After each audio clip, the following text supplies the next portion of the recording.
ಕರ್ತನ ಗನುಳ ನಾಮಕ್ಕೆ ಮಹಿಮೆಯಾಲಿ ಪ್ರಿಯರೇ, ಮತ್ತೊಮ್ಮೆ ಕರ್ತನ ಒಂದು ಜೀವನ ಚರಿತ್ರೆಯನ್ನು ಕಲೀಲಿಕ್ಕೆ ನಿಮ್ಮೆಲ್ಲರನ್ನ ಸ್ವಾಗತಿಸುವಂತನಾಗಿದ್ದೇನೆ.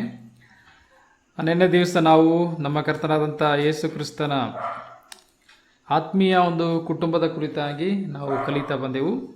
ಶಾರೀರಿಕವಾದ ಕುಟುಂಬವಿತ್ತು ಮತ್ತು ಆತ್ಮಿಕವಾದ ಕುಟುಂಬ ಯಾವುದೆಂಬುದಾಗಿ ಕರ್ತನು ತಿಳಿಸೋದರ ಕುರಿತಾಗಿ ನಾವು ನೋಡ್ತಾ ಬಂದೆವು.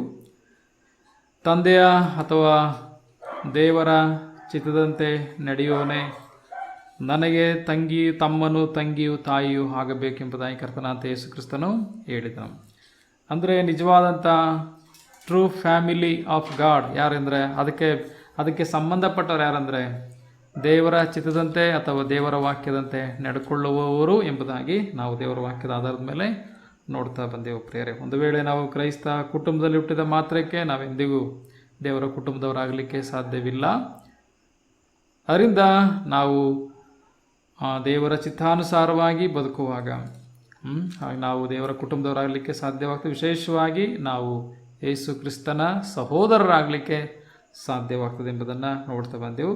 ಆತನು ಪವಿತ್ರ ಮಾಡುವಾತನು, ನಾವು ಪವಿತ್ರರಾದಂಥವರು. ಅದರಿಂದ ಪವಿತ್ರ ಮಾಡುವಾತನಿಗೂ ಪವಿತ್ರರಾಗಿರುವಂಥವರೆಲ್ಲರಿಗೂ ಒಬ್ಬನೇ ತಂದೆ ಎಂಬುದಾಗಿ ನೋಡುತ್ತೇವೆ. ಹಾಗೆ ನಮ್ಮಲ್ಲಿರುವಂಥದ್ದು ಸಹೋದರತ್ವ, ನಮ್ಮ ಹಿರಿಹಣ್ಣ ಅಥವಾ ಜ್ಯೇಷ್ಠ ಪುತ್ರ ಕರ್ತನಾದಂಥ ಯೇಸು ಕ್ರಿಸ್ತನೆಂಬುದಾಗಿ ನಾವು ಕೇಳಿಸ್ಕೊಳ್ತಾ ಬಂದೆವು. ಓಕೆ, ಈಗ ಮತ್ತೊಂದು ಇದೇ 28ನೇ ಒಂದು ಸ್ಟೆಪ್ಪಲ್ಲೇ ಮತ್ತೊಂದು ಸತ್ಯವನ್ನು ಕಲಿಲಿಕ್ಕೆ ಹೋಗ್ತೇವೆ. ಕರ್ತನಾದಂಥ ಯೇಸು ಕ್ರಿಸ್ತನ ಒಂದು ಮೂರನೇ ಒಂದು ಸೆರ್ಮನ್, ಓಕೆ, ಅಥವಾ ಮೂರನೇ ಒಂದು ಸಂದೇಶವನ್ನು ನಾವು ನೋಡುತ್ತೇವೆ. ಮೊದಲನೇದು ಸಿನಗೋಗ್ನಲ್ಲಿ ಯೆಶಾಯನ ಪ್ರವಾದನೆ ಗ್ರಂಥದಲ್ಲಿದ್ದಂಥ ವಾಕ್ಯವನ್ನು ಓದಿ ಅದನ್ನು ವಿವರಣೆ ಮಾಡೋದಂಥದ್ದು. ಎರಡನೇದಾಗಿ ಪರ್ವತ ಪ್ರಸಂಗ. ಮೂರನೇದಾಗಿ ಈಗ ಈ ದೋಣಿ ಒಳಗಡೆ ಕೂತ್ಕೊಂಡು ಪ್ರಸಂಗ ಮಾಡುವುದನ್ನು, ಅದು ದೇವರ ರಾಜ್ಯದ ಕುರಿತಾದಂಥ ಸತ್ಯಗಳನ್ನು ಒಳಗೊಂಡಂಥ ಸಾಮ್ಯಗಳನ್ನು ಆತನು ಹೇಳುವುದನ್ನು ನೋಡುವಂಥರಾಗಿದ್ದೇವೆ. ಓಕೆ, ಪ್ಯಾರಬಲ್ಸ್ ಅಂದರೆ ದೇವರ ರಾಜ್ಯದ ಗುಟ್ಟುಗಳನ್ನು ಹೊರಪಡಿಸುವಂಥ ಒಂದು ಸಾಮ್ಯಗಳು, ಪರಲೋಕ ರಾಜ್ಯದ ಸಾಮ್ಯಗಳನ್ನು ನಾವು ನೋಡುವಂಥರಾಗಿದ್ದೇವೆ. ಅದು ನಾವು ಮತ್ತಾಯನ ಸುವಾರ್ತೆ ವಿಶೇಷವಾಗಿ ಅದು 3ನೇ ಅಧ್ಯಾಯದಲ್ಲಿ ಕಂಪ್ಲೀಟ್ ಅಲ್ಲಿ ಒಂದು ಆ ದೇವರ ರಾಜ್ಯದ ಸಾಮ್ಯದ ಕುರಿತಾಗಿ ಕರ್ತನಾದ ಯೇಸು ಕ್ರಿಸ್ತನು ಹೇಳೋದನ್ನು ನೋಡುತ್ತೇವೆ. ಸುಮಾರು 9 ಸಾಮ್ಯಗಳು ಆ ಅಧ್ಯಾಯದಲ್ಲಿರುವುದನ್ನು ನಾವು ನೋಡುತ್ತೇವೆ. 9 ಸಾಮ್ಯಗಳಿದೆ. ಓಕೆ, ನೀವು ಲೆಕ್ಕ ಮಾಡಿದ್ರೆ ಸಿಗ್ತದೆ. 13ನೇ ಅಧ್ಯಾಯದಲ್ಲಿ ಈ ದೇವರ ರಾಜ್ಯದ ಕುರಿತಾದಂಥ 9 ಸಾಮ್ಯಗಳನ್ನು ನಾವು ನೋಡುವಂಥರಾಗಿದ್ದೇವೆ. ಇದು ಕರ್ತನಾದಂಥ ಯೇಸು ಕ್ರಿಸ್ತನು ದೋಣಿಯಲ್ಲಿ ಕುಳಿತುಕೊಂಡು ಅವರಿಗೆ ಈ ಸಾಮ್ಯ ರೂಪದಲ್ಲಿ ದೇವರ ರಾಜ್ಯದ ಗುಟ್ಟುಗಳನ್ನು ಅವರಿಗೆ ತಿಳಿಸ್ತಾನೆ ಎಂಬುದನ್ನು ನಾವು ನೋಡುವಂಥರಾಗಿದ್ದೇವೆ. ಓಕೆ, ಸಾಮ್ಯ ಎಂಬುದಾಗಿ ಹೇಳುವಾಗ ಒಂದು ಸ್ಮಾಲ್ ಸ್ಟೋರಿ ರೀತಿಯಲ್ಲಿ. ಓಕೆ, ಸ್ಮಾಲ್ ಸ್ಟೋರಿ ಅಂದರೆ ಏನು ಜನರಿಗೆ ಈಗಾಗಲೇ ವಿಷಯ ಗೊತ್ತಿದೆಯೋ ಅದರಲ್ಲಿ ಒಂದು ಗೊತ್ತಿಲ್ಲದಿರುವಂಥ ಸತ್ಯವನ್ನು ತಿಳಿಸುವಂಥದ್ದು. ಉದಾಹರಣೆ ಹೇಳಿ ತಿಳಿಸ್ತಾರಲ್ಲ, ಆ ರೀತಿಯಲ್ಲಿ ಅವರಿಗೆ ಗೊತ್ತಿರುವಂಥ ವಿಷಯವನ್ನು ತೆಗೆದುಕೊಂಡು ಗೊತ್ತಿಲ್ಲದಂಥ ಒಂದು ಸತ್ಯವನ್ನು ತಿಳಿಸುವಂಥದ್ದಕ್ಕೆ ಒಂದು ಸ್ಮಾಲ್ ಸ್ಟೋರಿಯನ್ನು ಹೇಳುವಂಥದ್ದು. ಇದು ಸಾಮ್ಯ ಎಂಬುದಾಗಿ ನಾವು ನೋಡುವಂಥರಾಗಿದ್ದೇವೆ. ಓಕೆ, ನಾವೀಗ 3 ಅದರಲ್ಲಿ 9 ಸಾಮ್ಯಗಳಲ್ಲಿ ನಾವು ಮೊದಲನೇ ಸಾಮ್ಯವನ್ನು ನೋಡುತ್ತೇವೆ. ಅದು ಬಿತ್ತುವವನ ಸಾಮ್ಯ ಎಂಬುದಾಗಿ ನಮ್ಮೆಲ್ಲರಿಗೂ ಸಹ ಕೇಳಿಸ್ಕೊಂಡಿದ್ದೇವೆ. ಆ ಸಾಮ್ಯದಲ್ಲಿರುವಂಥ ಸತ್ಯಗಳನ್ನು ಸಹ ಕೆಲವು ಸಾಮ್ಯದಲ್ಲಿ ನಾವು ಕೇಳಿಸ್ಕೊಳ್ಳುವಂಥರಾಗಿದ್ದೇವೆ. ಮೊದಲನೇ ಒಂದು ಸಾಮ್ಯ ಅದು ದೇವರ ರಾಜ್ಯದ ಕುರಿತಾದ ಸಾಮ್ಯ. ಈ ಸಾಮ್ಯ ಎಷ್ಟನೇದು ಎಂಬುದಾಗಿ ಹೇಳುವಾಗ ಇದು 4ನೇ ಸಾಮ್ಯ. ಓಕೆ, ನಾವು ನೋಡುವಾಗ ಸಾಮ್ಯಗಳಲ್ಲಿ 4ನೇ ಸಾಮ್ಯ, ಆದರೆ ಪರಲೋಕ ರಾಜ್ಯದ ಗುಟ್ಟುಗಳನ್ನು ತಿಳಿಸುವಂಥ ಸಾಮ್ಯದಲ್ಲಿ ಮೊದಲನೇ ಸಾಮ್ಯ ಇದು. ಓಕೆ, ಈಗ ಅದರಲ್ಲಿ ಮೊದಲನೇ ಒಂದು the sower, the seed and the soil, ಈ ವಿಷಯವನ್ನು ನೋಡುವಂಥರಾಗಿದ್ದೇವೆ. ಅಂದರೆ ಬಿತ್ತುವವನು, ಬೀಜ, ನೆಲ, ಈ 3 ವಿಷಯಗಳನ್ನು ಆ ಒಂದು ಸಾಮ್ಯದಲ್ಲಿ ನಾವು ನೋಡುವಂಥರಾಗಿದ್ದೇವೆ. ಓಕೆ, ಈ ಒಂದು ಸಾಮ್ಯದ ಕುರಿತಾಗಿ 3 ಸುವಾರ್ತೆಗಳಲ್ಲೂ ಸಹ ಬರೆಯಲ್ಪಟ್ಟಿದೆ. ಮತ್ತಾಯ, ಮಾರ್ಕ, ಲೂಕ, ಈ 3 ಸುವಾರ್ತೆಗಳಲ್ಲಿ ಈ ಬಿತ್ತುವವನ ಸಾಮ್ಯ ಬರೆಯಲ್ಪಟ್ಟಿರುವುದನ್ನು ನೋಡುವಂಥರಾಗಿದ್ದೇವೆ. ಓಕೆ, 13ನೇ ಅಧ್ಯಾಯ 1-23 ಮತ್ತಾಯನ ಸುವಾರ್ತೆಯಲ್ಲಿ, 13ನೇ ಅಧ್ಯಾಯ 1-23 ಮತ್ತಾಯನ ಸುವಾರ್ತೆಯಲ್ಲಿ, ಮಾರ್ಕನ ಸುವಾರ್ತೆ 4:1-20ನೇ ವರ್ಷ ತನಕ, ಲೂಕನ ಸುವಾರ್ತೆ 8ನೇ ಅಧ್ಯಾಯ 1-15 ತನಕ. ಈ ಇಷ್ಟು ವಾಕ್ಯ ಭಾಗದಲ್ಲಿ ಈ ಬಿತ್ತುವವನ ಸಾಮ್ಯದ ಕುರಿತಾಗಿ ನಾವು ನೋಡುವಂಥರಾಗಿದೆ. 3 ಪುಸ್ತಕದಲ್ಲೂ ಸಹ ಮತ್ತಾಯ 13:1-23, ಮಾರ್ಕ 4:1-20, ಲೂಕ 8:1-15. ಈ 3 ವಾಕ್ಯ ಭಾಗಗಳಲ್ಲಿ ನಾವು ಈ ಬಿತ್ತುವವನ ಸಾಮ್ಯದ ಕುರಿತಾಗಿ ನಾವು ನೋಡುವಂಥವರಾಗಿದ್ದೇವೆ. ಅಲ್ಲಿ ಪ್ರಾಮುಖ್ಯವಾಗಿ ಬಿತ್ತುವವನು ಮತ್ತು ಬೀಜ ಮತ್ತು ನೆಲ, ಇದಿಷ್ಟು ಬಹಳ ಬಹಳ ಪ್ರಾಮುಖ್ಯವಾದಂಥ ಒಂದು ವಿಷಯವಾಗಿದೆ ಪ್ರಿಯರೇ. ಬಿತ್ತುವವನು ಬಿತ್ತುವವನ ಸಾಮ್ಯ ಹೇಳಿ ಅದರ ಅರ್ಥವನ್ನು ಕರ್ತನಾದಂಥ ಯೇಸು ಕ್ರಿಸ್ತನು ಹೇಳುವುದನ್ನು ನೋಡುವಂಥರಾಗಿದ್ದೇವೆ. ಈಗ ನಾವು ಮತ್ತಾಯನ ಸುವಾರ್ತೆಗೆ ಬರೋಣ. 13ನೇ ಅಧ್ಯಾಯ, ಅದರಲ್ಲಿ 1-3 ವಚನ ಮೊದಲನೇದಾಗಿ ಓದಿಕೊಳ್ಳೋಣ. ಆ ದಿವಸಗಳಲ್ಲಿ ಯೇಸು ಮನೆಯಿಂದ ಹೊರಟು ಸಮುದ್ರದ ದಡದಲ್ಲಿ ಕೂತುಕೊಂಡನು.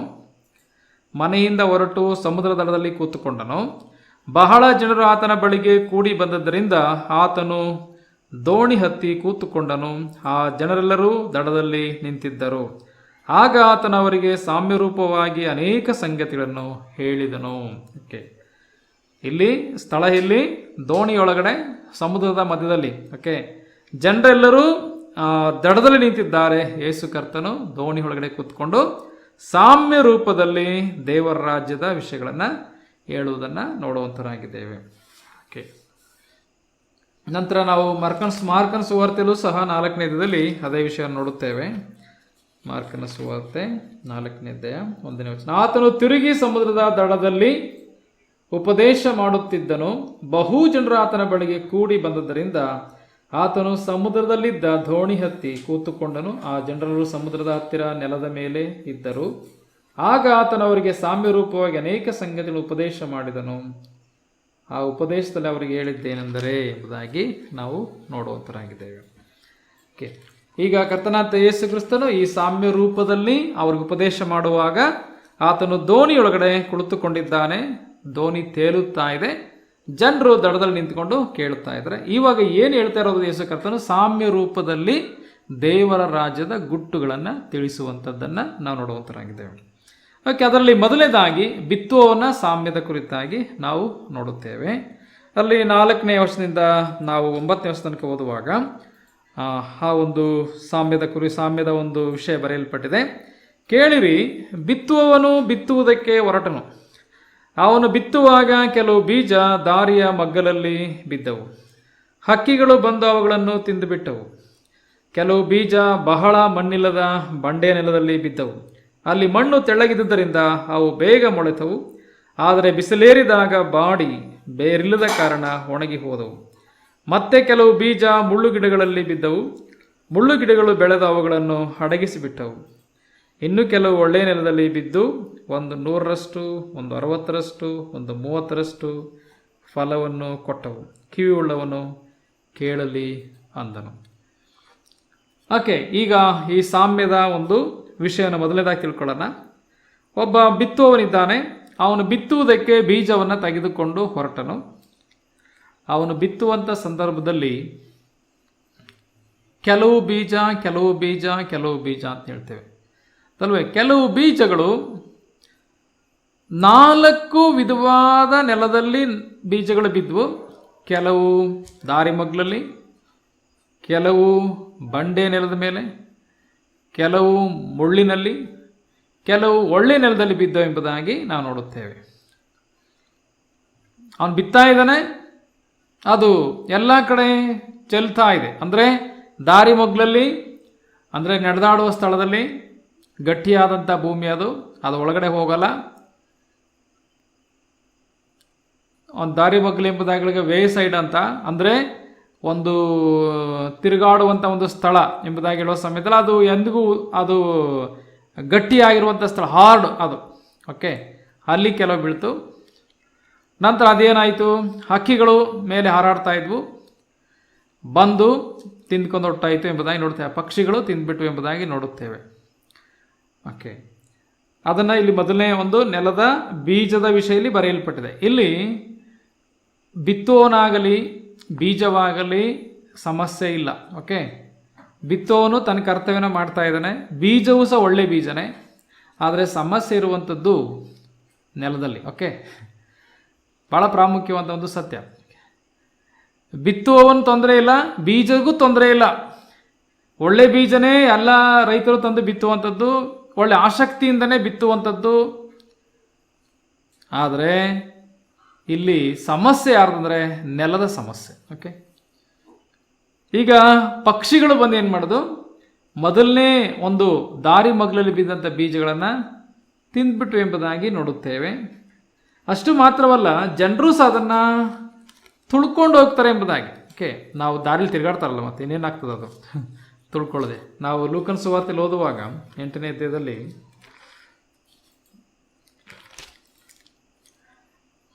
ಅಲ್ಲಿ ಬರೆಯಲ್ಪಟ್ಟಿದೆ ನೋಡಿ,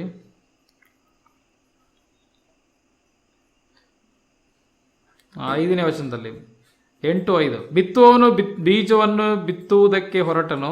ಅವನು ಬಿತ್ತುವಾಗ ಕೆಲವು ಬೀಜ ದಾರಿ ಮಗ್ಲಲ್ಲಿ ಬಿದ್ದು ತುಳಿಯಲ್ಪಟ್ಟವು ಎಂಬುದಾಗಿ ನೋಡ್ತೇವೆ. ತುಳಿಯಲ್ಪಟ್ಟವು.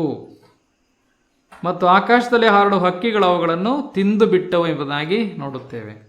ಒಂದು ತುಳಿತಕ್ಕೆ ಒಳಗಾಯಿತು, ಜೊತೆಯಲ್ಲಿ ಆಕಾಶದ ಪಕ್ಷಿಗಳು ಬಂದು ತಿಂದು ಬಿಟ್ಟು ಎಂಬುದಾಗಿ ನೋಡುತ್ತೇವೆ. ಈಗ ಆ ಬೀಜಗಳೆಲ್ಲ ತುಳಿಯಲ್ಪಟ್ಟು ಪಕ್ಷಿಗಳ ಬಾಯಿಗೆ ಹೋಯಿತು.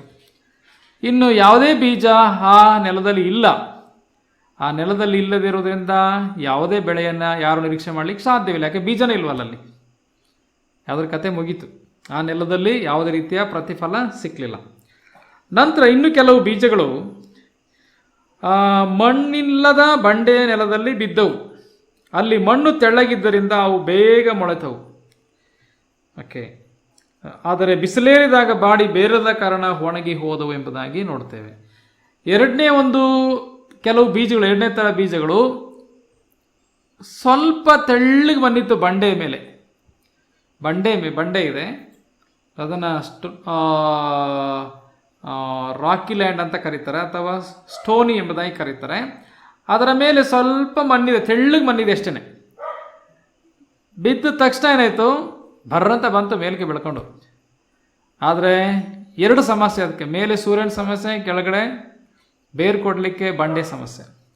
ಏನಾಯಿತು, ಅದೂ ಸಹ ಬರ್ರನ್ ಬೆಳೀತು ಅಷ್ಟೇ, ಕೆಳಗಡೆ ಬೇರು ಕೊಡ್ಲಿಕ್ಕೆ ಆಗದಿರೋದ್ರಿಂದ ಮೇಲೆ ಬಿಸಿಲೇರಿದಾಗ ಅದು ಬಾಡಿ ಹೋಯಿತು. ಅದರ ಕಥೆನೂ ಮುಗೀತು, ಫಲ ಇಲ್ಲ. ಓಕೆ, 3ನೇದಾಗಿ ನೋಡುವಾಗ ಮುಳ್ಳಿನ ಗಿಡಗಳಲ್ಲಿ ಕೆಲವು ಬೀಜ ಬಿದ್ದೋ ಎಂಬುದಾಗಿ ನೋಡುತ್ತೇವೆ. ಈಗ ಮುಳ್ಳು ಏನು ಮಾಡಿತ್ತು, ಮುಳ್ಳುಗಳು ಮೇಲೆ ಬರಲಿಕ್ಕೆ, ಇದು ಬೆಳಿಲಿಕ್ಕೆ ಬಿಡ್ತಾ ಇಲ್ಲ, ಮೇಲೆ ಬೆಳೆದು ಫಲ ಬಿಡಲಿಕ್ಕೆ ಬಿಡ್ತಾ ಇಲ್ಲ. ಈ ಮುಳ್ಳುಗಳು ಏನು ಮಾಡೋದು, ಅಡಗಿಸಿದವು ಎಂಬುದಾಗಿ ನೋಡ್ತೇವೆ. ಅದರ ಕಥೆನೂ ಹೋಯಿತು.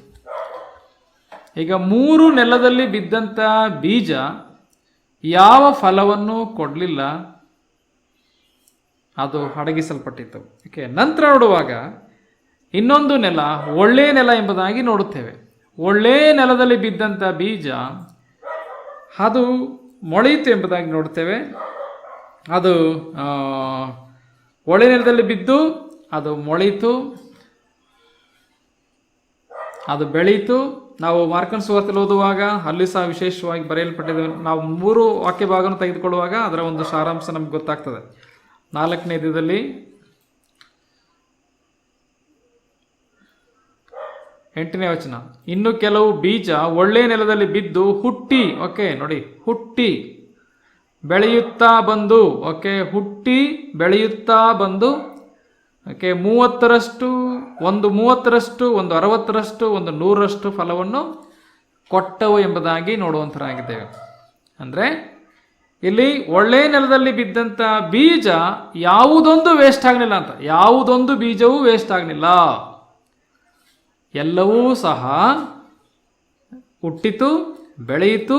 ನಂತರ ಒಂದು 100ರಷ್ಟು, ಮತ್ತೊಂದು 60ರಷ್ಟು, ಮತ್ತೊಂದು 30ರಷ್ಟು ಫಲ ಕೊಟ್ಟಿತು. ಅಂದರೆ ಅರ್ಥ ಏನು, ಯಾವುದು ವೇಸ್ಟ್ ಆಗಲಿಲ್ಲ ಅಂತ. ಅಟ್ಲೀಸ್ಟ್ 30ರಷ್ಟಾದರೂ ಒಂದು ಫಲ ಕೊಟ್ಟಿತ್ತು ಎಂಬುದಾಗಿ ನೋಡುವಂಥರಾಗಿದ್ದೇವೆ. ಕೆಲವೊಂದು ಬೀಜ 100ರಷ್ಟು ಫಲ ಕೊಟ್ಟಿತ್ತು, ಕೆಲವೊಂದು ಬೀಜ 60ರಷ್ಟು ಕೊಟ್ಟಿತ್ತು, ಕೆಲವೊಂದು ಬೀಜ 30ರಷ್ಟು ಫಲವನ್ನು ಕೊಟ್ಟಿತ್ತು ಎಂಬುದನ್ನು ನೋಡುತ್ತೆ. ಈ ಬೀಜಗಳು ಯಾವುದು ವೇಸ್ಟ್ ಆಗಿಲ್ಲ. ಆಗಿದ್ದರೆ ಎಲ್ಲವೂ ಫಲಭರಿತವಾಯಿತು ಎಂಬುದನ್ನು ಇಲ್ಲಿ ನಾವು ನೋಡುವಂಥರಾಗಿದ್ದೇವೆ. ಓಕೆ, ಅದರಿಂದ ಇಲ್ಲಿ 4 ವಿಧವಾದಂಥ ಒಂದು ನೆಲಗಳನ್ನು ನೋಡುತ್ತೇವೆ. ಸಮಸ್ಯೆ ಬೀಜದಲ್ಲ, ಸಮಸ್ಯೆ ಬಿತ್ತುವನಲ್ಲೂ ಅಲ್ಲ, ಸಮಸ್ಯೆ ಇರುವಂಥದ್ದು ನೆಲದಲ್ಲಿ ಎಂಬುದಾಗಿ ನೋಡುವಂಥರಾಗಿದ್ದೇವೆ. ಇದರ ಕುರಿತಾಗಿ ಕರ್ತನಾದಂಥ ಯೇಸು ಕ್ರಿಸ್ತನು ಅದರ ಮೀನಿಂಗ್ ಅಥವಾ ಅದರ ಅರ್ಥ ಏನು ಎಂಬುದಾಗಿ ಹೇಳಿರುವುದನ್ನು ನಾವು ನೋಡುವಂತರಾಗಿದ್ದೇವೆ. ಯಾಕೆ ಈ ರೀತಿಯಾಗಿ ಸಾಮ್ಯದ ರೂಪದಲ್ಲಿ ಯೇಸು ಕರ್ತನ ಹೇಳಬೇಕಾಗಿತ್ತು? ಒಂದು, ಇದು ಪ್ರೊಫೆಸಿ ಆಗಿತ್ತು ಅಥವಾ ಪ್ರವಾದನೆ ಆಗಿತ್ತು. ಆತನು ಸಾಮ್ಯ ರೂಪದಲ್ಲಿ ಮಾತಾಡುತ್ತಾನೆ ಎಂಬುದಾಗಿ ಇದು ಪ್ರವಾದನೆಯಾಗಿತ್ತು. ಕೀರ್ತನೆಗಳು 78ನೇ ಕೀರ್ತನೆ 2ನೇ ವಚನವನ್ನು ನಾವು ಓದಿಕೊಳ್ಳೋಣ. 78ನೇ ಕೀರ್ತನೆ 2ನೇ ವಚನ. ನಾನು ಬಾಯಿ ತೆರೆದು ಸಾಮ್ಯರೂಪವಾಗಿ ಉಪದೇಶಿಸುವೆನು, ಪೂರ್ವಕಾಲದ ಗೂಢಾರ್ಥಗಳನ್ನು ಹೊರಪಡಿಸುವೆನು. ನಾವು ನಮ್ಮ ಹಿರಿಯರ ಬಾಯಿಂದಲೇ ತಿಳಿದ ಸಂಗತಿಗಳನ್ನು ಅವರ ಸಂತಾನದವರಿಗೆ ಮರೆ ಮಾಡದೆ ಯೆಹೋವನ ಘನತೆಯನ್ನು, ಆತನ ಪರಾಕ್ರಮವನ್ನು, ಅದ್ಭುತ ಕೃತ್ಯಗಳನ್ನು ಮುಂದಿನ ಸಂತತಿಯವರಿಗೆ ವಿವರಿಸುವೆವು. ಅಲ್ಲಿ 2ನೇ ವಚನ ನೋಡಿ, ನಾನು ಬಾಯಿ ತೆರೆದು ಸಾಮ್ಯರೂಪವಾಗಿ ಉಪದೇಶಿಸುವೆನು ಎಂಬುದಾಗಿ ನೋಡ್ತೇವೆ. ಸಾಮ್ಯ ರೂಪವಾಗಿ. ಇದು ಒಂದು ಪ್ರವಾದನೆ. ಕರ್ತನಾಂತ ಯೇಸು ಕ್ರಿಸ್ತನು ಸಾಮ್ಯ ರೂಪದಲ್ಲಿ ಉಪದೇಶ ಮಾಡುತ್ತಾನೆ ಎಂಬತಕ್ಕಂಥದ್ದು ಒಂದು ಪ್ರವಾದನೆ. ಇದು ಹರಿದೇ ಪ್ರವಾದನೆ ನೆರವೇರಿಸುವುದನ್ನು ನಾವು ನೋಡುವಂತರಾಗಿದ್ದೇವೆ. ನಂತರ 2ನೇ ಕಾರಣ, ಈ ಪ್ರವಾದನೆಯನ್ನು ಈ ಒಂದು ಸಾಮ್ಯ ರೂಪದಲ್ಲಿ ಕೆಲವು ವಿಷಯಗಳನ್ನು ಕರ್ತನ ಹೇಳಬೇಕಾದ್ರೆ ಕಾರಣ ಅಂತಂದರೆ ಅದರ ಮುಖಾಂತರವಾಗಿ ಸತ್ಯವನ್ನು ಹೊರಪಡಿಸ್ಲಿಕ್ಕೋಸ್ಕರ. ಏನು ಒಳಗಡೆ ಸತ್ಯ ಇದೋ ಅದನ್ನು ಸಾಮ್ಯ ರೂಪದಲ್ಲಿ ಹೊರಪಡಿಸ್ಲಿಕ್ಕಾಗಿ ಆತನು ಹೇಳಿದನು ಎಂಬುದನ್ನು ನೋಡುವಂತರಾಗಿದ್ದೇವೆ. ನಂತರ ಅಷ್ಟು ಮಾತ್ರ ಅಲ್ಲದೆ ಈ ಜನರ ಗಮನವನ್ನು ತನ್ನ ಕಡೆಗೆ, ತನ್ನ ಉಪದೇಶದ ಕಡೆಗೆ ಸೆಳೆಯಲಿಕ್ಕೋಸ್ಕರ ಕರ್ತನು ಈ ಒಂದು ಸಾಮ್ಯಗಳನ್ನು ಉಪಯೋಗಿಸ್ತಾನೆ. ನಾವು ಸಹ ಕೆಲವು ಸಮಯದಲ್ಲಿ ಅರ್ಥ ಆಗಲಿಕ್ಕೋಸ್ಕರ, ಅರ್ಥ ಮಾಡಿಕೊಳ್ಳಿಂದ ಕೆಲವು ಉದಾಹರಣೆಗಳನ್ನು, ಕೆಲವು ಸ್ಟೋರಿಗಳನ್ನು ಹೇಳುವ ರೀತಿಯಲ್ಲಿ ನಮ್ಮ ಕರ್ತನಾಂತ ಯೇಸು ಕ್ರಿಸ್ತನು ಇವಾಗ ಈ ಪರಲೋಕದ ಗುಟ್ಟನ್ನು ಅರ್ಥ ಮಾಡಿಸ್ಲಿಕ್ಕೋಸ್ಕರ ಈ ಸಾಮ್ಯ ರೂಪದಲ್ಲಿ ಹೇಳುತ್ತಾ ಬಂದನೆಂಬುದಾಗಿ ನೋಡುವಂತರಾಗಿದ್ದೇವೆ. ಈಗ ಇದರ ಮೀನಿಂಗನ್ನು ಸಹ ಕರ್ತನ ಹೇಳುತ್ತಾ ಇದ್ದನು.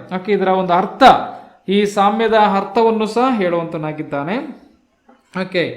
ಈಗ ಇಲ್ಲಿ ಬಿತ್ತುವವನೇ ಎಂಬುದಾಗಿ ಹೇಳುವಾಗ ನಮ್ಮ ಕರ್ತನಾದಂಥ ಯೇಸು ಕ್ರಿಸ್ತನೆಂಬುದಾಗಿ ನೋಡುವಂತರಾಗಿದ್ದೇವೆ.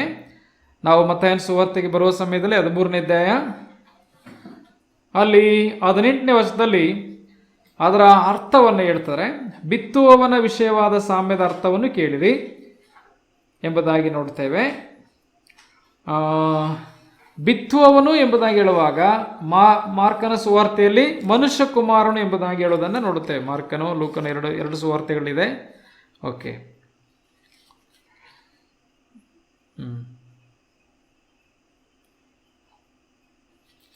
ಲೂಕನ ಸುವಾರ್ತೆ 8ನೇ ಅಧ್ಯಾಯ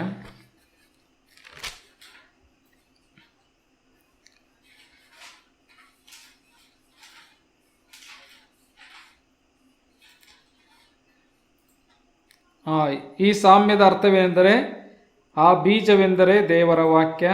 ಕೆಲವರು ದೇವರ ವಾಕ್ಯವನ್ನು ಕೇಳಿ ಕೂಡಲೇ ಸೈತಾನನು ಬಂದು ಅವರು ನಂಬಿ ರಕ್ಷಣೆ ಹೊಂದಬಾರದೆಂದು ವಾಕ್ಯವನ್ನು ಅವರ ಹೃದಯದಿಂದ ತೆಗೆದು ಬಿಡುತ್ತಾನೆ ಎಂಬುದಾಗಿ ನೋಡುತ್ತೇವೆ.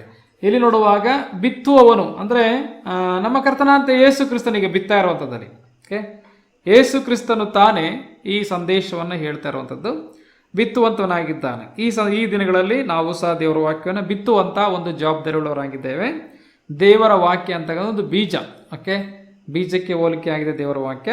ಬಿತ್ತುವಂಥವ್ರು ಎಂಬುದಾಗಿ ಹೇಳುವಾಗ ಈ ಸಮಯದಲ್ಲಿ ಯೇಸು ಕ್ರಿಸ್ತನ ಇದ್ದ ಕಾಲದಲ್ಲಿ ಯೇಸು ಕ್ರಿಸ್ತನ ಬಿತ್ತಾ ಇದ್ದ.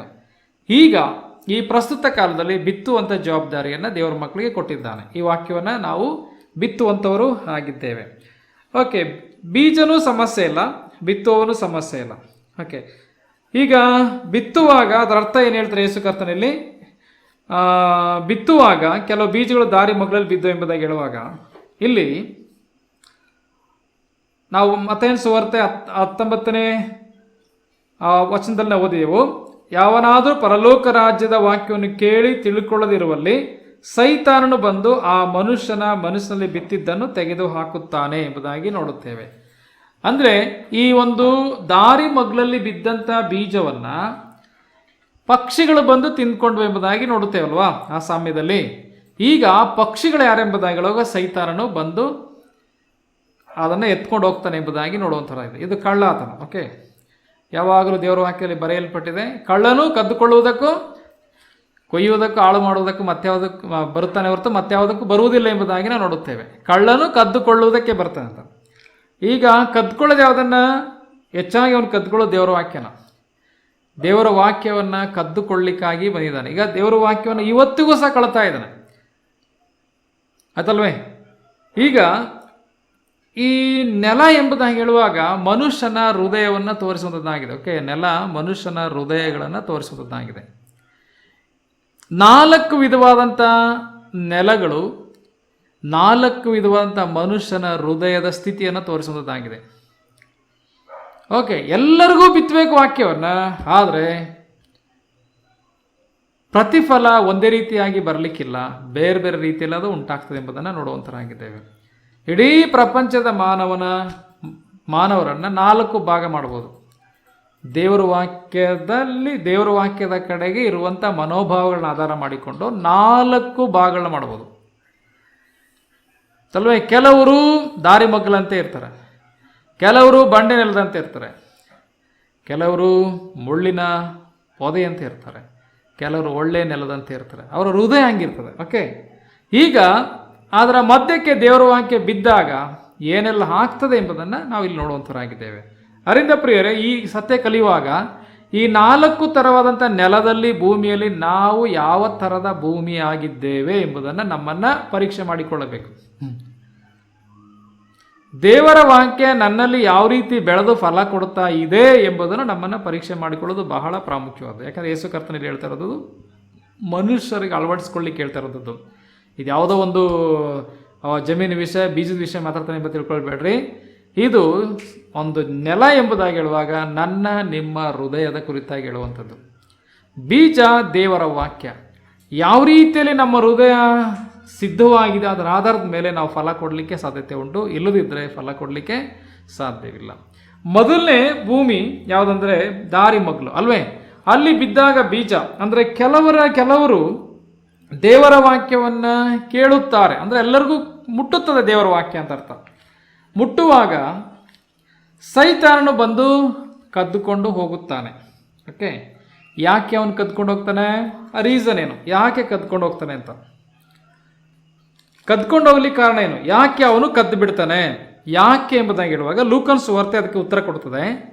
8ನೇ 12ನೇ ವರ್ಷದಲ್ಲಿ ಕೆಲವರು ವಾಕ್ಯವನ್ನು ಕೇಳಿದ ಕೂಡಲೇ ಸೈತಾನನು ಬಂದು ಅವರು ನಂಬಿ ರಕ್ಷಣೆ ಹೊಂದಬಾರದೆಂದು ವಾಕ್ಯವನ್ನು ಅವರ ಹೃದಯದಿಂದ ತೆಗೆದು ಬಿಡುತ್ತಾನೆ.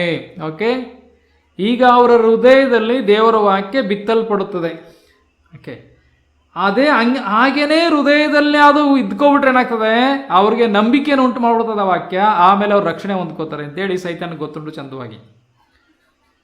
ದೇವರ ವಾಕ್ಯ, ಒಬ್ಬನ ಹೃದಯದಲ್ಲಿ ಬಿತ್ತಿದಂಥ ವಾಕ್ಯ, ಅದು ಒಂದಲ್ಲ ಒಂದು ದಿವಸ ಇವನಿಗೆ ನಂಬಿಕೆಯನ್ನು ಉಂಟು ಮಾಡಬರ್ತದೆ ಅಂತ ಸೈತಾನಿಗೂ ಸಹ ಗೊತ್ತುಂಟು. ನಂತರ ನಂಬಿಕೆ ಉಂಟಾದ್ಮೇಲೆ ರಕ್ಷಣೆ ಉಂಟಾಗ್ತದೆ ಅಂತ ಗೊತ್ತುಂಟು ಸೈತಾನಿಗೆ. ಅದರಿಂದ ಇವರು ನಂಬಿ ರಕ್ಷಣೆ ಹೊಂದಬಾರದು ಅಂತೇಳಿ ತಕ್ಷಣವೇ ಬಂದು ಏನು ಮಾಡ್ತಾನೆ, ಹೃದಯದಿಂದ ವಾಕ್ಯವನ್ನು ತೆಗೆದುಬಿಡ್ತಾನೆ.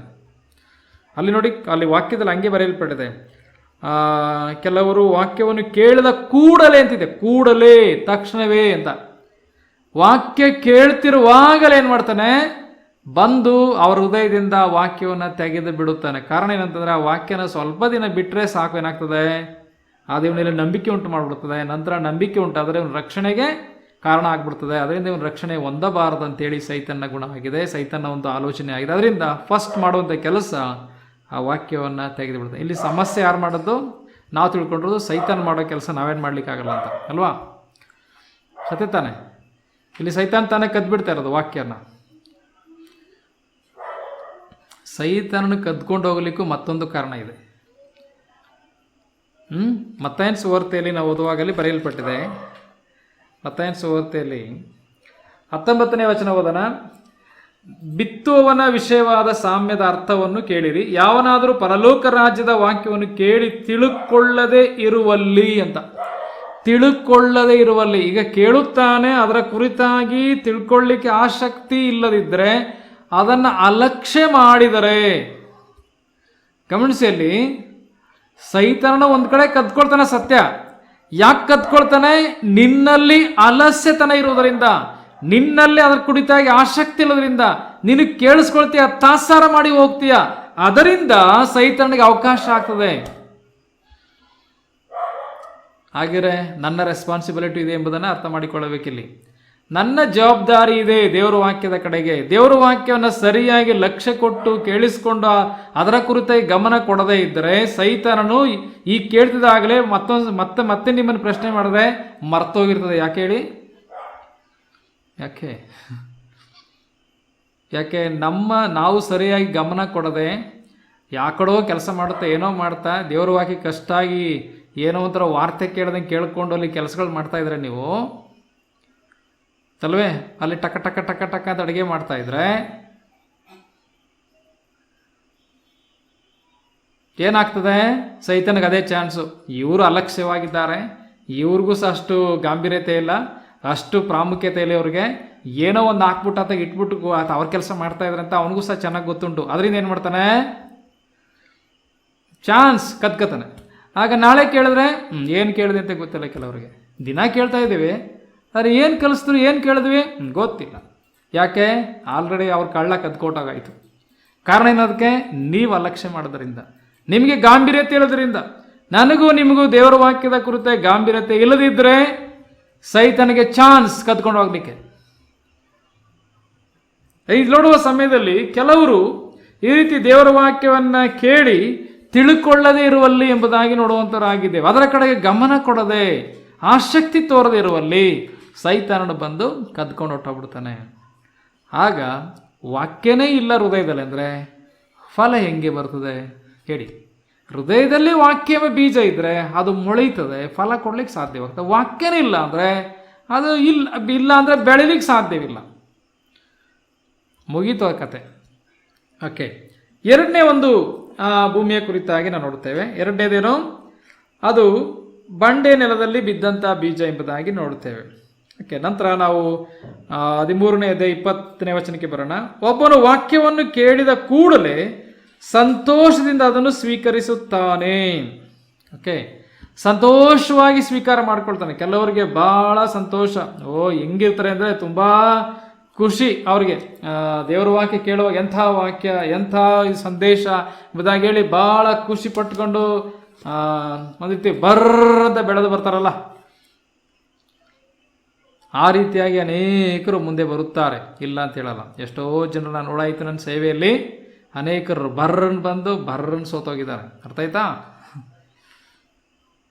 ಭಾಳ ಫಾಸ್ಟಾಗಿ ಬಂದರು. ಏನು ಇಷ್ಟೊಂದು ಆಸಕ್ತಿ ಅವನಿಗೆ ಎಲ್ಲ ವಿಷಯದಲ್ಲಿ ಎಂಬುದಾಗಿ ಹೇಳೋ ರೀತಿ ಇತ್ತು. ಆದರೆ ಸ್ವಲ್ಪ ದಿನ ಆದಮೇಲೆ ನೋಡಿದ್ರೆ ಯಾವ ಆಸಕ್ತಿನೂ ಇಲ್ಲ. ಇಲ್ಲಿ ನೋಡುವಾಗ ಸ್ಪ್ರೇರೆ ಇಲ್ಲಿ ಬರ್ಲಿಕ್ಕೆ ಕಾರಣ ಏನು? ಮಣ್ಣು ತೆಳ್ಳಗಿತ್ತು, ಬಿದ್ದ ತಕ್ಷಣ ಸ್ವೀಕಾರ ಮಾಡ್ಕೊಳ್ತು ಆ ಒಂದು ಬಂಡೆನೆಲ್ಲ. ನಂತರ ಸ್ವಲ್ಪ ತೇವನು ಸಾಯಿತು, ಬರ್ರನ್ ಬಂತು ಮೇಲೆ, ತಿರುಗಿ ಬಿಸಿಲೇ ಇರ್ತು. ನಂತರ ಕೆಳಗಡೆ ಬಂಡೆ ಇರೋದ್ರಿಂದ ಬೇರು ಕೊಡ್ಲಿಕ್ಕೆ ಕಾಣಿಲ್ಲ, ಬಿಸಿಲೇರಿದಾಗ ಬಾಡಿ ಹೋಯ್ತು. ಏನು ತೋರಿಸ್ತಾ ಐತೆ ಇಲ್ಲಿ? ಅಲ್ಲಿ ನೋಡುವ ಸಮಯದಲ್ಲಿ ಇದರ ಅರ್ಥ ಏನಂತ ಕರ್ತನಾಂತ ಯೇಸು ಕ್ರಿಸ್ತ ಹೇಳೋದು 21ನೇ ವರ್ಷದಲ್ಲಿ, ತನಗೆ ಬೇರಿಲ್ಲದ ಕಾರಣ ಇವನು ಸ್ವಲ್ಪ ಕಾಲ ಮಾತ್ರವೇ ಇದ್ದು ಆ ವಾಕ್ಯದ ನಿಮಿತ್ತವಾಗಿ ಸಂಕಟವಾಗಲಿ ಹಿಂಸೆಯಾಗಲಿ ಬಂದರೆ ಬೇಗ ಎಡವಿ ಬೀಳುತ್ತಾನೆ. ಓಕೆ, ಅಂದರೆ ಹಿಂಸೆಯಾಗಲಿ ಸಂಕಟವಾಗಲಿ ಬಂದರೆ ಇದರ ಅರ್ಥ ಏನು? ವಾಕ್ಯ ಯಾವಾಗ ನಮ್ಮ ಜೀವಿತಕ್ಕೆ ಬಂದು ಅದು ನಮ್ಮಲ್ಲಿ ಕಾರ್ಯ ಮಾಡ್ತದೆ, ಆವಾಗ ಹಿಂಸೆ ಸಂಕಟಗಳು ಖಂಡಿತವಾಗ್ಲೂ ಬಂದೇ ಬರ್ತದೆ. ಆಯಿತಾ? ಈ ಮಾರ್ಗಕ್ಕೆ ಬರುವಾಗ ಹಿಂಸೆಗಳಿದೆ, ಸಂಕಟಗಳಿದೆ. ವಾಕ್ಯದ ನಿಮಿತ್ತವಾಗಿ ಮತ್ತೊಂದು ವಾಕ್ಯದಲ್ಲಿದೆ ಶೋಧನೆ ಬರ್ತದೆ ಅಂತ. ಮತ್ತೊಂದು ಲೂಕನ್ ಸುವಾರ್ತೆಲೋ ಮಾರ್ಕನ್ ಸುವಾರ್ತೆಲಿದೆ ಶೋಧನೆ ಸಮಯದಲ್ಲಿ ಅಂತ ಬರೆಯಲ್ಪಟ್ಟಿದೆ. ಓಕೆ, ಲೂಕನ್ ಸುವಾರ್ತೆ 13ನೇ ವರ್ಷದಲ್ಲಿ ನೋಡಿ, 8ನೇ 13ನೇ ವಚನ. ಕೆಲವರು ವಾಕ್ಯವನ್ನು ಕೇಳಿದಾಗಲೇ ಅದನ್ನು ಸಂತೋಷದಿಂದ ಅಂಗೀಕರಿಸುತ್ತಾರೆ. ಇವರಿಗೆ ಬೇರಿಲ್ಲದ ಕಾರಣ ಸ್ವಲ್ಪ ಕಾಲ ಮಾತ್ರವೇ ನಂಬಿಕೊಂಡಿದ್ದು ಶೋಧನೆ ಕಾಲದಲ್ಲಿ ಬಿದ್ದು ಹೋಗುತ್ತಾರೆ. ಶೋಧನೆ ಕಾಲ ಅಂದರೆ ಶೋಧನೆ ಸಮಯ ಬಂದಾಗ ಈ ಶೋಧನೆ, ಈ ಬಂಡೆ, ಈ ಬಿಸಿಲು ಎರಡೂ ಸಹ ಶೋಧನೆಯನ್ನು ತೋರಿಸುವಂಥದ್ದು. ಮೇಲ್ಗಡೆ ಕೆಳಗಡೆ ಎರಡೂ ಸಹ ನಮ್ಮ ಜೀವಿತದಲ್ಲಿ ಅನೇಕ ಶೋಧನೆಗಳು, ಹಿಂಸೆ ಅಥವಾ ಸಂಕಟ ಯಾವುದರ ನಿಮಿತ್ತ? ವಾಕ್ಯದ ನಿಮಿತ್ತವಾಗಿ ಬರ್ತದೆ. ಆವಾಗ ಬಂದಾಗ ಸ್ವಲ್ಪ ಕಾಲ ಮಾತ್ರ ನಂಬಿಕೊಂಡಿದ್ದೇನಾಗ್ತಾರೆ, ಅವರು ಬಾಡಿ ಹೋಗ್ತಾರೆ ಅಥವಾ ಅದು ಒಣಗಿ ಹೋಗ್ತದೆ ಅಷ್ಟೇ. ನಾನೊಂದು ಹೇಳ್ತೇನೆ, ಈ ಬರೋನು ನಂಬಲಿಕ್ಕೆ ಆಗೋದಿಲ್ಲ. ಯಾಕೆ? ಅದು ಅಬ್ನಾರ್ಮಲ್. ಈಗ ಒಂದು ಮಗು ಒಂದು ಹುಟ್ಟಿದ ಮೇಲೆ ಏನಾಗಬೇಕು, ಒಂದು ಗ್ರ್ಯಾಜುವಲ್ ಆಗಿ ಬೆಳೀತಾ ಬೆಳೀತಾ ಹೋಗಬೇಕು. ಇವತ್ತು ಹುಟ್ಟಿದೆ ನಾಳೆಗೆ 5 kg ಜಾಸ್ತಿ ಆಗ್ಬಿಟ್ರೆ ಏನದು? ಅದು ಅಬ್ನಾರ್ಮಲ್ ಅಲ್ವೇ? ಇವತ್ತು ಹುಟ್ಟಿ ನಾಳೆ ಒಂದು 2 ಇಂಚ್ ಬೆಳಕತ್ತು ಅಂದರೆ ಅದು ಅಬ್ನಾರ್ಮಲ್ ಅದೆಲ್ಲ. ಓಕೆ, ಅದರಿಂದ ಯಾವಾಗಲೂ ಸಹ ಸಮಯಕ್ಕೆ ತಕ್ಕಂತೆ ಬೆಳಿಬೇಕು, ಅದು ನಾರ್ಮಲ್ಲು ಅಲ್ವೇ? ವರ್ಷ ಆಗ್ತಾ ಆಗ್ತಾ ಆಗ್ತಾ ಒಂದು ಬೆಳವಣಿಗೆ ಇರ್ತದೆ, ಆ ರೀತಿಯೇ ಬೆಳಿಬೇಕು. ನಂತರ ದಿನಗಳ ಹೆಚ್ಚಾಗ್ತಾ ಇದ್ದು ಬೆಳೆದೇ ಇದ್ರೂ ಸಹ ಅದು ಸಮಸ್ಯೆನೇ, ಎರಡೂ ಸಮಸ್ಯೆನೇ. ಕಾಲಕ್ಕೆ ತಕ್ಕಂತೆ ಬೆಳೆದಿರ್ತಕ್ಕಂಥದ್ದು ಸಮಸ್ಯೆನೇ, ಕಾಲಕ್ಕೆ ತಕ್ಕಂತೆ ಬೆಳೆದೇ ಇರ್ತಕ್ಕಂಥ ಸಮಸ್ಯೆ, ಮತ್ತು ಕಾಲಕ್ಕಿಂತ ಮುಂಚೆ ಒಂದು ಬೆಳೆದು ಬಿಡುವಂಥದ್ದು ದೊಡ್ಡ ಸಮಸ್ಯೆನೇ. ಓಕೆ, ಅಬ್ನಾರ್ಮಲ್ ಎಂಬುದಾಗಿ ನಾವು ನೋಡುತ್ತೇವೆ. ಇಲ್ಲಿ ನೋಡುವಾಗ ಇವರು ಭಾಳ ಬರ್ರಂತ ಬಂತಂತ ಆ ಪೈರು, ಆಮೇಲೆ ಏನಾಯಿತು? ಹಾಗೇನೆ ಟುಸ್ ಆಯಿತು, ಹಾಗೇನೆ ಒಣಗಿ ಹೋಯಿತು. ಅದರಿಂದ ಇದು ಸಹ ಫಲ ಕೊಡಲಿಕ್ಕೆ ಸಾಧ್ಯವಾಗಲಿಲ್ಲ, ಅದು ವೇಸ್ಟ್ ಆಯಿತು. ಅಲ್ಲಿ ಬಿದ್ದಂಥ ಬೀಜ ಅದು ಫಲ ಕೊಡಲಿಕ್ಕೆ ಆಗಲಿಲ್ಲ, ಅದು ಒಣಗಿ ಹೋಯಿತು. ಓಕೆ, ನಂತರ ಮೂರನೇದಾಗಿ ಮುಳ್ಳು ನೆಲದಲ್ಲಿ ಬಿದ್ದಂಥ ಬೀಜಗಳು. ಮುಳ್ಳು ನೆಲದಲ್ಲಿ ಅಲ್ವಾ? 22ನೇ ವಚನ. ಒಬ್ಬನು ವಾಕ್ಯವನ್ನು ಕೇಳಿದ್ದಾಗ್ಯೂ ಪ್ರಪಂಚದ ಚಿಂತೆಯು ಐಶ್ವರ್ಯದುಂಟಾಗುವ ಮೋಸವು ಆ ವಾಕ್ಯವನ್ನು ಅಡಗಿಸಿಬಿಡುವುದರಿಂದ ಫಲವನ್ನು ಕೊಡದೆ ಇರುತ್ತಾನೆ ಎಂಬುದಾಗಿ ನೋಡುತ್ತೇವೆ. ಓಕೆ, ಇಲ್ಲಿ ನೋಡುವಾಗ ವಾಕ್ಯ ಕೇಳುತ್ತಾನೆ ಒಬ್ಬನು, ಆದರೆ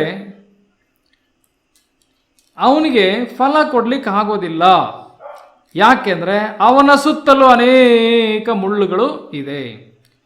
ಮೊದಲಲ್ಲಿ ಇದನ್ನ ಕ್ರೌಡೆಡ್ ಆರ್ಟ್ ಅಂತ ಕರೀತಾರೆ. ಕ್ರೌಡೆಡ್ ಆರ್ಟ್ ಅಂದರೆ ಸುತ್ತ ಅನೇಕ ಸುತ್ತಕೊಂಡಿರೋದು, ಕೆಲವು ಗುಂಪು ತುಂಬಿಕೊಂಡಿರೋದು. ಓಕೆ, ಅದರ ಮಧ್ಯದಲ್ಲಿ ವಾಕ್ಯ ಹೆಂಗೆ ಬೆಳೀಲಿಕ್ಕೆ ಸಾಧ್ಯತೆ ಉಂಟು ಅಂತ ಎಲ್ಲ ಆವರಿಸ್ಕೊಂಡಿದೆ ಅವನ ಹೃದಯದಲ್ಲಿ. ಏನು ಮುಳ್ಳುಗಳು ಆವರಿಸ್ಕೊಂಡಿದೆ, ಆ ಮುಳ್ಳುಗಳು ಆವರಿಸ್ಕೊಂಡು ಅದರ ಮಧ್ಯದಲ್ಲಿ ಬೀಜ ಬಿದ್ದಾಗ ಅದನ್ನ ಮೇಲೆ ಬೆಳೀಲಿಕ್ಕೆ ಅದು ಬೀಳೋದಿಲ್ಲ, ಅಡಗಿಸ್ತದೆ.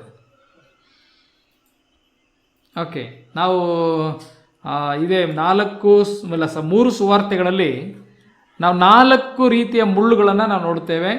ಓಕೆ, ಒಂದು ಮುಳ್ಳು ಚಿಂತೆ. ಓಕೆ, 2ನೇ ಮುಳ್ಳು ಐಶ್ವರ್ಯ, 3ನೇ ಮುಳ್ಳು ಆಸೆ, 4ನೇ ಮುಳ್ಳು ಭೋಗ. ಓಕೆ, ಈ 4 ಮುಳ್ಳುಗಳನ್ನು ಈ 4 ಸುವಾರ್ತೆಯಲ್ಲಿ ನಾವು ನೋಡುವಂತರಾಗಿದ್ದೇವೆ.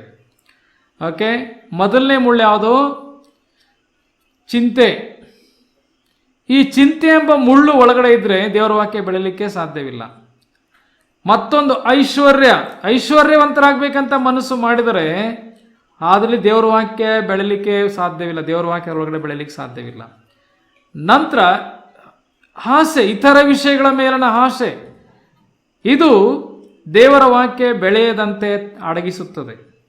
ನಂತರ ಮತ್ತೊಂದು ಭೋಗ, ಪ್ಲೆಸರ್ಸ್ ಆಫ್ ಲೈಫ್ ಅಂತ ಹೇಳ್ತಾರೆ. ದೇವರನ್ನು ಪ್ರೀತಿಸದೆ ಭೋಗಗಳನ್ನೇ ಪ್ರೀತಿಸೋರು ಎಂಬುದಾಗಿ ನೋಡುತ್ತೇವೆ. ಸೋಖಿ ಮಾಡಬೇಕು, ಲೋಕದಲ್ಲಿ ಏನೆಲ್ಲ ಮಾಡಬೇಕು ಅದೆಲ್ಲ ಮಾಡುವಂಥದ್ದು ಭೋಗದ ಜೀವನ. ಈ ಭೋಗದ ಜೀವನ ಎಂದಿಗೂ ಸಹ ವಾಕ್ಯ ಬೆಳೀಲಿಕ್ಕೆ ಬಿಡೋದಿಲ್ಲ ಅಲ್ವೇ? ಇಲ್ಲಿ 2 ವಿಷಯ ಕೊಡಲ್ಪಟ್ಟಿದೆ. ಯಾವುದು? ಪ್ರಪಂಚದ ಚಿಂತೆಯು ಐಶ್ವರ್ಯದಿಂದುಂಟಾಗುವ ಮೋಸ ಎಂಬುದಾಗಿ ನೋಡುತ್ತೇವೆ. ಮೋಸವು ಆ ವಾಕ್ಯವನ್ನು ಅಡಗಿಸಿ ಬಿಡುವುದರಿಂದ ಫಲ ಕೊಡದೆ ಇರುತ್ತಾನೆ. ನಾವು ಮಾರ್ಕನ ಸುವಾರ್ತೆ ಬರುವಾಗ ಅಲ್ಲೂ ಸಹ ಮಾರ್ಕನ ಸುವಾರ್ತೆ 4ನೇದಲ್ಲಿ